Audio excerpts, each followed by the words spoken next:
Get a few things here. Ready to go? Thanks very much for coming. I just want to clarify a few points that need clarification, I think. The media has twisted a few of the things that I've said, and I'd like to just sort of clear those up. First, in my press statement, which has been turned around a fair bit, I said I utterly oppose any form of violence within our community, and I totally condemn the actions of that gunman in New Zealand, in Christchurch.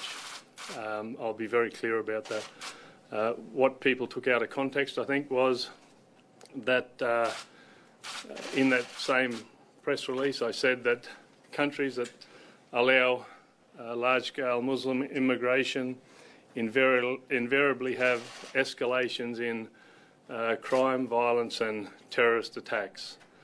Now, as far as I'm concerned, that's just a statement of fact, and for some reason that's upset a lot of people, including Mr. Morrison. He said my statements were disgusting. I see nothing disgusting about stating facts.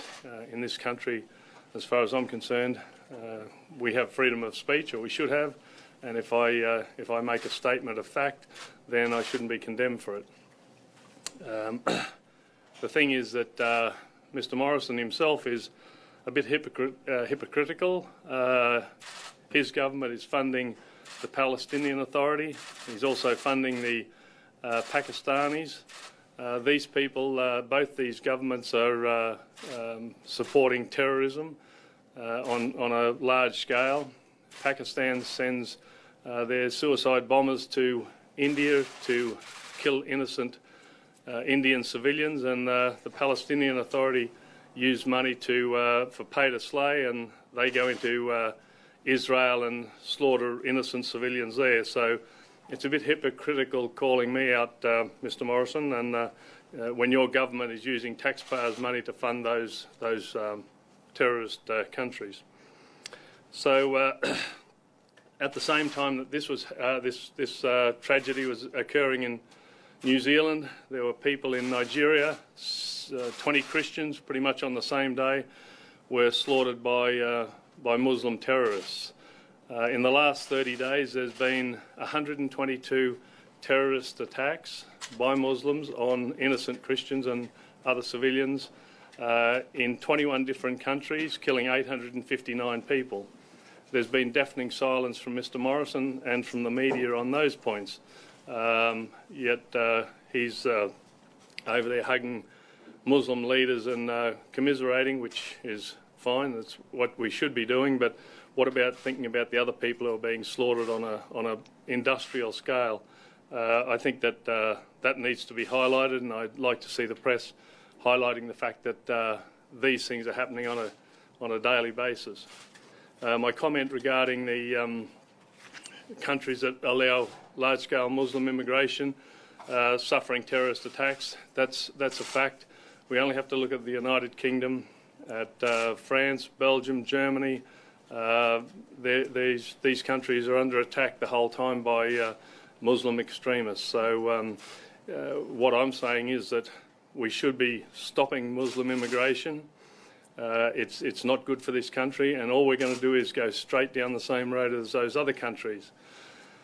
In the last 45 years, successive Australian governments have been bringing these people into our country, stuffing their electorates so they can get votes, and they've never given the Australian people a say in who comes to this country.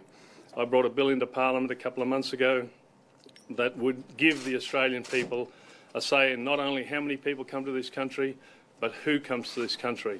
I think it's only fair that the Australian people have a say in who their neighbours are going to be.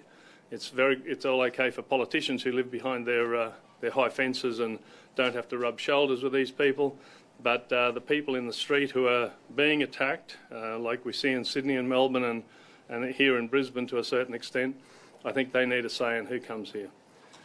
So the truck attack in Nice and the 9/11 and the Burke Street massacre and the Charlie Hebdo and all the other attacks on innocent people we can't just ignore that, and we can't expect that it's not going to happen more and more in this country as more and more of these people come in. Senator, there's been real hurt and horror from what you said specifically about New Zealand, though. You said the real cause of bloodshed on New Zealand streets today was the immigration program.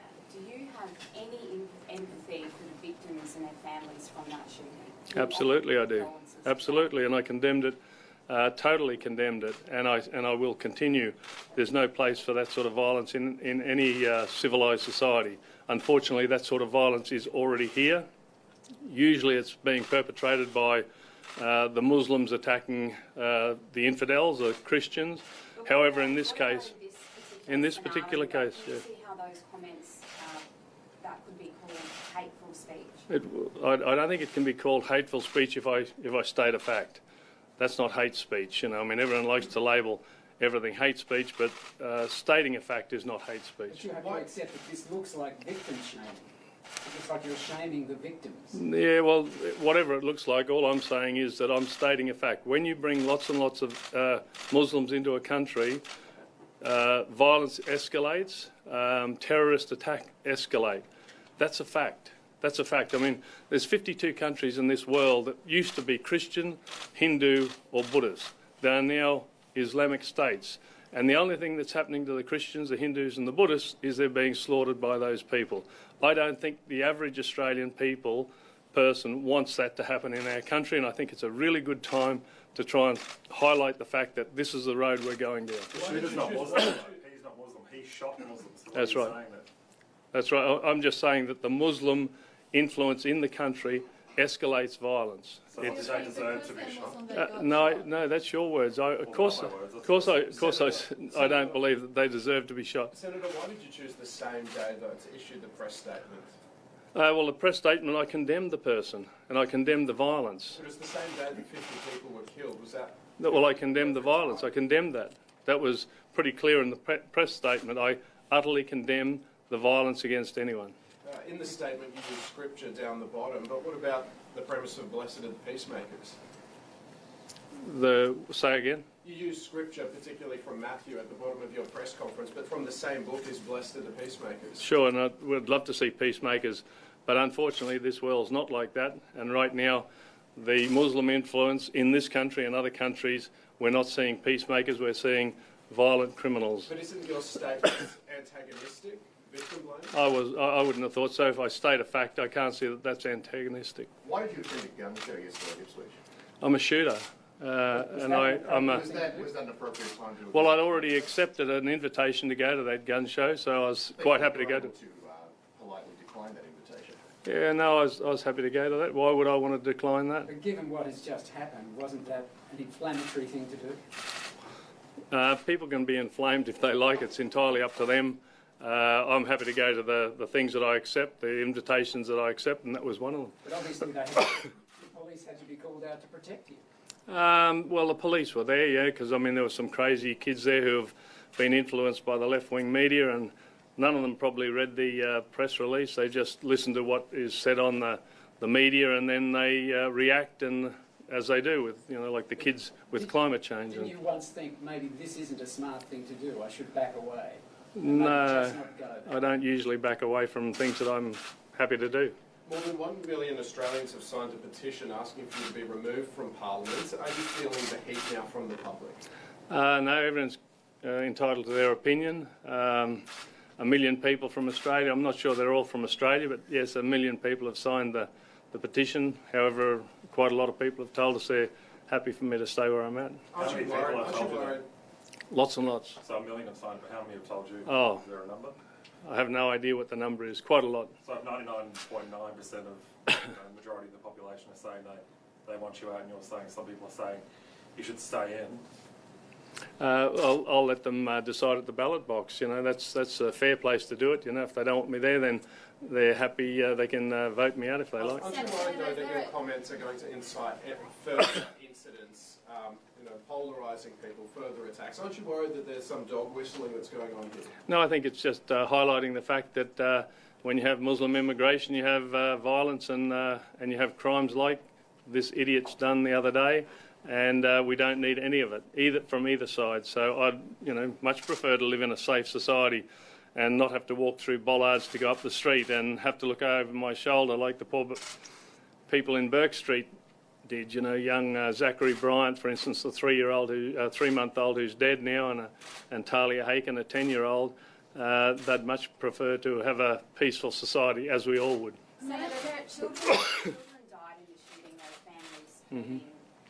Women who've lost their husbands, children their fathers. Mm-hmm. Can you here today say that you regret the way in which you worded those comments? No, and no. the timing of those? I don't regret anything I do. I stated some facts. It needs to be highlighted that this indiscriminate immigration policy that Mr Morrison's government has is not working, and I'd like the Australian people to have a say in who comes here, and I'm happy to go along with the umpire's decision. Isn't it up to the government to determine migration policy? Sorry? Isn't it up to the government rather than citizens to determine migration policy? No, it's not. Why should citizens? Why not? Why shouldn't the citizens have a say? We elect governments, but they're for the people. Why can't the people have a say on who comes here? It's this party politics is destroying our bloody country. And we vote these guys in, and then you get no more say. Wouldn't you like a say in who comes into this country? What would be your stance if Australian citizens were given a say on migration policy and there was an increase in people migrating from Africa or Islamic countries? Would you then support what you've just said? Well, if the people of Australia want it, I'm happy to go along with the umpire, as I said. So let the people of Australia have a say. Why is the Morrison government so scared of letting people? I brought a bill the other day into Parliament, and excuse me, that would have given the Australian people a say in it. So why doesn't Mr Morrison allow the people to have a say in who comes here? Is there a particular country, for example, where citizens can determine migration policy that you've, say, looked at as an example? Yeah, Switzerland is one. Switzerland has citizens-initiated referenda, which is a great idea. We should have it here. Have you read the Christchurch attackers' manifesto, and do you agree with the views expressed in it? No, I don't agree with any lunatic views, killers' views. I would never agree with any of those. What are your thoughts on parliamentary censure? Pardon? What are your thoughts on the parliament? I don't know. I hope it's not too painful. What's Mr Morrison going to give me a flogging with his lace hanky or something like that, is it? I'm not sure. Senator, you've been accused of being a political parasite that feeds off hate and prejudice. Mm-hmm. What's your response to that? People can have their opinion. As I said, I'm happy for people to have their opinion, and if they don't like what I say, that's fine. Then they're able to vote me out at the next election. Are you nervous about the Victorian Police, the action they're still looking at in regards to the teenager that hit you with the egg? You mean for defending myself? That's what Australians do usually. If you're attacked, you defend yourself. As we saw in... Over the top? Pardon? You didn't think you went over the top there? No, he got a slap across the face, which is what his mother should have given him long ago, because he's been misbehaving badly. So, when somebody cracks you in the back of the head, you react and defend yourself. First thought. And that, for years, is what Australians have been doing. Luckily, they did that in the trenches, and otherwise we'd be all speaking German now, probably. Senator, did your wife attend the event in Melbourne with you? No, she was here in Queensland. Did taxpayers pay for this trip? Oh, of course they did. Thank you very much for that. Thank you.